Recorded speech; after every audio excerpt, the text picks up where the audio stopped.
오늘 말씀을 중심으로 해서 아들들의 미래라고 하는 제목으로 오늘 첫 번째 말씀입니다. 서론에 보시면 이제 얼마 남지 않은 생을 얼마 남겨놓고 있지 않은 야곱이 그의 아들들을 불러서 그들의 미래에 대해서 또 장래에 대해서 예언하는 장면이 오늘 본문의 말씀입니다. 자신의 바람을 유언으로 남기는 것이 아니라 하나님께서 이스라엘 후손들 또 자기 자신들에게 이루실 일을 말해주는 것, 그것이 바로 오늘 본문의 내용입니다. 먼저 1절 2절 말씀을 보면은 이제 야곱은 언약의 계승자답게 아들들의 성품과 행위를 따라서 그들에게 복과 저주를 내리시는 하나님의 뜻을 전하고 있습니다. 1절 2절 말씀 같이 읽겠습니다. 야곱이 그 아들들을 불러 이르되 너희는 모이라. 너희가 후일에 당할 일을 내가 너희에게 이르리라. 너희는 모여 들으라. 야곱의 아들들아 너희 아버지 이스라엘에게 들을지어다. 아멘. 야곱은 언약의 계승자입니다. 그래서 아브라함의 하나님, 또 이삭의 하나님, 야곱의 하나님처럼 하나님의 약속의 계승자로서 그 아들들의 성품을 따라서, 그가 그동안 지켜본 성품을 따라서, 또 그가 그동안에 행한 행위들을 따라서 그들에게 복과 저주를 내리시는 하나님의 뜻을 전달하는 그런 역할을 하게 됩니다. 우리는 그저 그냥 복을 내리시는 하나님의 뜻만 전하면 좋겠지만 또 복과 저주가 함께 있는 것을 보게 됩니다. 야곱이 우리가 그런 말 있지 않습니까? 열 손가락 깨물어서 안 아픈 손가락이 없다고 우리가 속담에 얘기하는 것처럼 우리가 자식에게 예언을 하고 또 유언을 할 때 좋은 말을 하기를 원하지 않겠습니까? 야곱도 아마 인간적인 모습으로는 그렇게 했을 것입니다. 그런데 실제적으로 그는 하나님께서 그들의 미래에 대해서 예언하시는 것을 가감없이 이야기하는, 어떻게 보면 참 아버지로서 자녀를 저주하는 것을 말하는 것이, 그 통로로 쓰임받는 것이 참 쉽지는 않습니다. 이것이 어떻게 보면 이스라엘의 선지자들이 항상 이스라엘 백성들에게 복을 얘기도 했고 또 저주를 얘기하기도 했고 경고를 얘기하기도 했고 심판의 메시지를 전하기도 했을 때 그들이 마음속에 겪을 그런 고통에 대해서 하나님의 사자, 여호와의 사자로서의 그런 역할을 감당했던데, 오늘 본문의 야곱도 마찬가지라고 생각합니다. 그래서 그런 겸손하게 이 일을 실천하고 있습니다. 하나님의 도구로서 겸손하게 하나님의 뜻에 순종하고 있는 그 모습을 마지막까지도 우리가 볼 수가 있습니다. 성경은 이를 그의 믿음이라고 평가를 합니다. 이 야곱은 믿음의 사람이었습니다. 하나님의 사람이었기 때문에 그렇게 믿음으로 행할 수 있었습니다.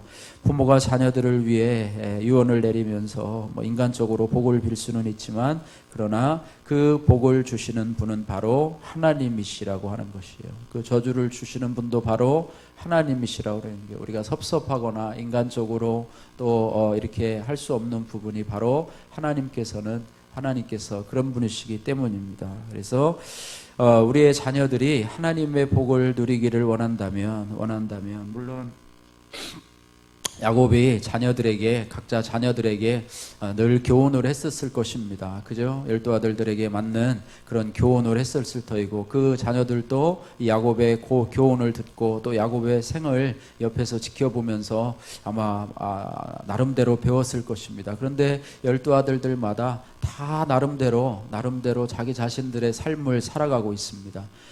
똑같은 자식이지만 다 똑같질 않아요.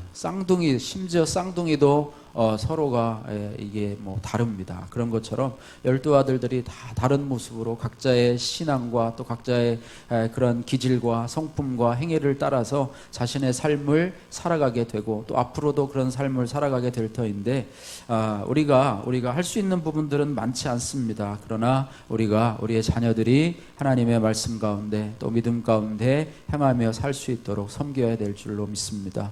우리가 어저께 주일날 살펴본 것처럼 우리가 왕같은 제사장으로서 하나님과 자녀 사이에 우리를 주신 이유는, 자녀들에게는 때로는 위로도 필요하고 또 격려도 필요하지만 우리가 나쁜 길을 걸어갈 때에 쓴소리도 할 수 있어야 돼요.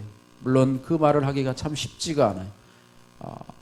그렇지만 우리가 제사장으로서 그렇게 해야 되고, 여러분이 또 새벽에 하나님 앞에 나왔을 때는 그 영혼들을 위해서 불쌍히 여기면서 나쁜 길로 가지 않도록 하나님 도와달라고 하는 그런 제사장의 양면성이 우리 가운데 있어야지, 그 자녀들이 나쁜 길로 갔는데도 아무런 말도 하지 못하고 그냥 내버려 둔다면 그거는 내가 그를 방치하는 것밖에는 되지 않습니다. 그래서 그런 제사장의 역할을 잘 감당해서 하나님께서 은혜를 주시면 저들이 그 가운데 행할 것이고, 그죠? 하나님께서 저들을 변화시켜 주시고 새롭게 해주셔서 저들이 믿음으로 행할 수 있도록, 그래서 축복의 계승자, 믿음의 계승자, 신앙의 계승자가 우리의 자녀들이 될 수 있도록 여러분이 기도하시고 훈계하시고 또 기도하시고 훈계하시고, 그러니까 너희 자녀들을 위해서 울라 이렇게 말하지 않습니까? 자녀들이 우리의 말대로 잘 가면 얼마나 좋겠습니까? 근데 안 그런 자녀들이 많으니까 그렇습니다. 자, 이제 구체적으로 예언에 대해서 살펴보고 있습니다. 3절 4절에 이제 장자 르우벤에 대해서 말씀해 주고 있습니다. 3절 4절 같이 읽겠습니다. 르우벤아, 너는 내 장자요 내 능력이요 내 기력의 시작이라.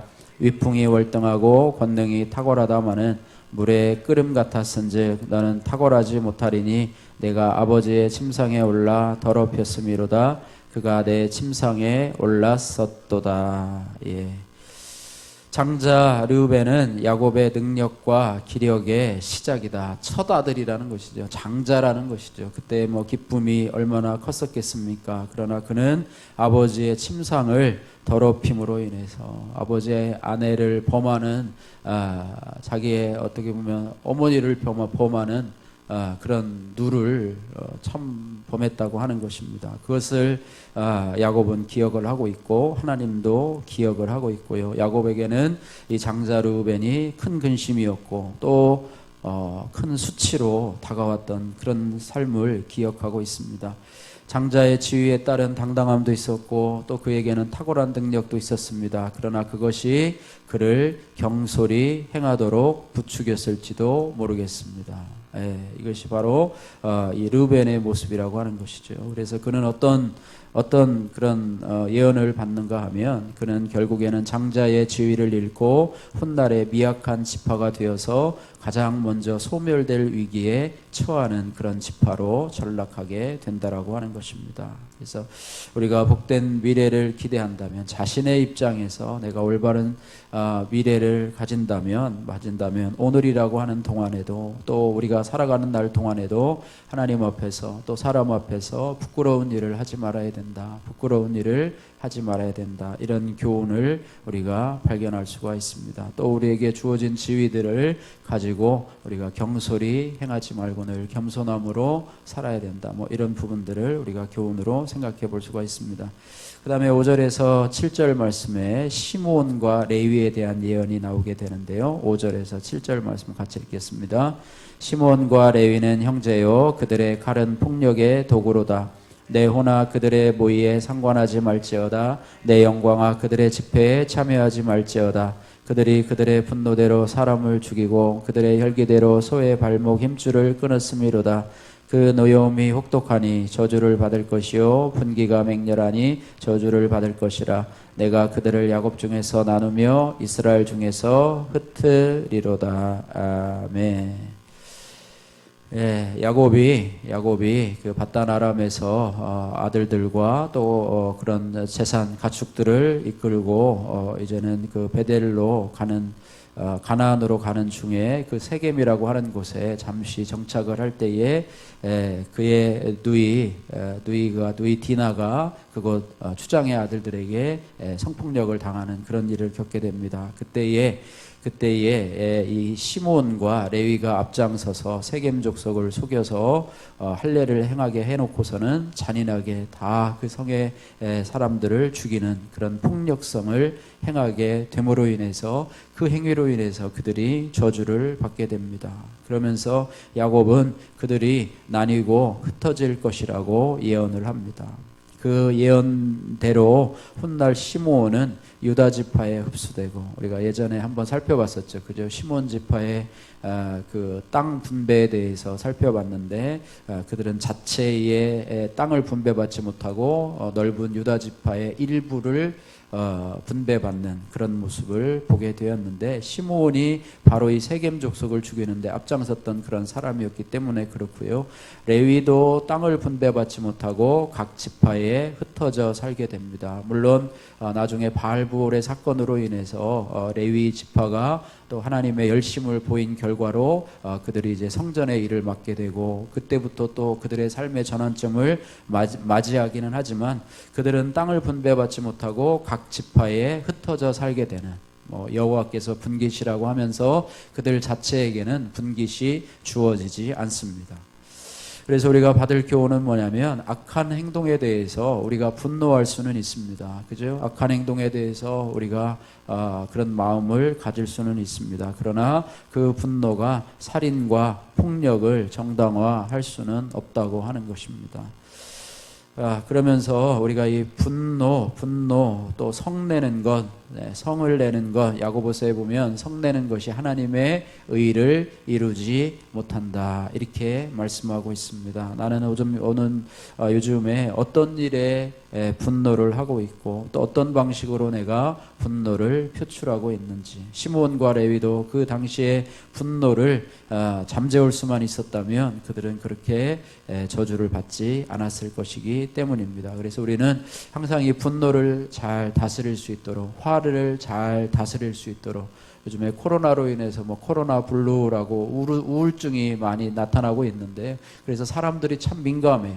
예민하고, 조금만 남의 잘못이 있어도 막 분을 내고 화를 내고 정죄하는 그런 마음들이 우리 가운데 많이 있는데, 이것들을 여러분이 기도하시면서 하나님의 평강이 우리 가운데 임할 수 있도록, 또 악행에 대해서 하나님께서 저들을 심판해 주실 것을 위해서 기도하는, 내가 하는 것이 아니라 하나님이 저들에게 해 주실 것을 기대하면서 우리의 분노를, 또 우리의 화를, 또 우리의 스트레스를 잘 다스릴 수 있는 저희들 되기를 주님의 이름으로 축복합니다. 자, 마지막으로 8절에서 12절 말씀, 이제는 유다에 대한 예언이 나오게 됩니다. 8절에서 12절 말씀 같이 읽겠습니다. 유다야, 너는 내 형제의 찬송이 될지라. 내 손이 내 원수의 목을 잡을 것이요 내 아버지의 아들들이 내 앞에서 절하리로다. 유다는 사자 새끼로다. 내 아들아, 너는 움킨 것을 찢고 올라갔도다. 그가 엎드리고 웅크림이 숫사자 같고 암사자 같으니 누가 그를 범할 수 있으랴. 규가 유다를 떠나지 아니하며 통치자의 지팡이가 그 발 사이에서 떠나지 아니하기를 실로가 오시기까지 이르리니 그에게 모든 백성이 복종하리로다. 그의 나귀를 포도나무에 매며 그의 암나귀 새끼를 아름다운 포도나무에 맬 것이며, 또 그 옷을 포도주에 빨며 그의 복장을 포도즙에 빨리로다. 그의 눈은 포도주로 인하여 붉겠고 그의 이는 우유로 말미암아 희리로다. 아멘. 예.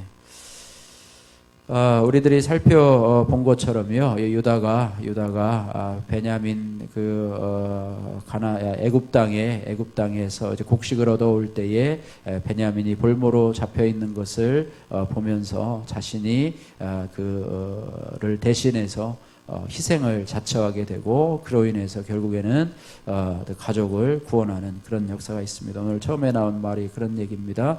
형제와 가족을 위해서 희생을 자처한 유다는 형제들의 경배를 받게 될 것이다, 이렇게 말하고 있습니다. 8절에 보면 유다야, 너는 형제의 찬송이 될지라, 이렇게 말하고 있습니다. 여러분, 형제들에게 이런 찬송이고 또 그 형제들에게 축복이 될 수 있다는 것은 참 쉽지 않습니다. 이제 곧 추석이 다가오는데 요즘에는 그 코로나 때문에 많이 방문을 자제하고 있긴 한데, 형제들 간에 서로 존경을 받고, 저 형제는 참 이렇게 하면서 칭찬을 받는 그런 존재가 되기는 참 쉽지 않습니다. 그러나 유다가 그 형제들의 찬송이 되었다는 거예요. 저 유다로 말미암아서 우리의 가족들이 구원을 받았고, 결국에는 그것은 희생으로 말미암아 이루어질 수밖에 없다고 하는 거예요. 희생을 하지 않고는 칭찬을 받을 수 없다고 하는 것이죠. 그래서 유다는 원수의 목을 잡는 이스라엘의 왕이 될 것이라고 하는 그런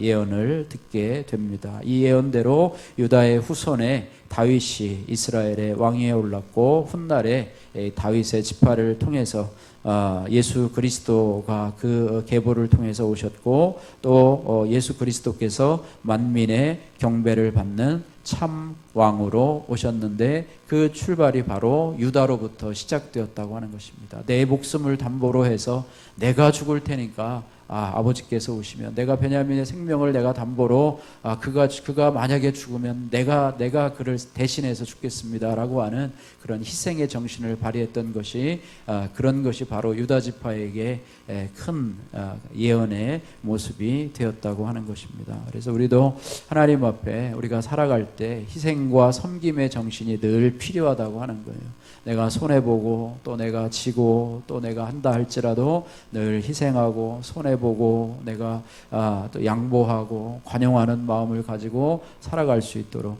하나님 그런 마음을 주옵소서. 내가 내 이익을 더 챙기고 다른 사람보다 더 내가 셈을 따지고 하기보다는 하나님 앞에 겸손함으로 다른 형제들을 섬기고 또 이웃을 섬기고 또 교회를 섬기고 이런 부분들이 하나님께서 우리들에게 기억하셔서 너희가 지극히 작은 자에게 한 것이 곧 내게 한 것이라는 하나님이 섬기고 희생하는 것을 좋아하시는데 왜냐하면 예수 그리스도께서 그 일을 행하셨기 때문이십니다. 그래서 하나님이신 그분이 이 땅에 육신을 입고 오셔서 그분의 물과 피를 쏟으시면서 십자가에 온 인류를 위해서 자기 자신을 다 내어주셨던 희생을 하심으로 인해서 인류를 구원하시고 또 하나님께서 높여주셔서 하늘과 땅의 왕이 되어주신 것입니다. 우리가 이 땅을 살아가면서 우리가 낮아진 자리에 겸손한 자리에 섬기는 자리에 있다가 하나님께서 우리를 높여주셔서 저 하늘 영광 보좌에 더 높은 곳에 올라가는 것, 이 땅에서 높여주는 것에 대해서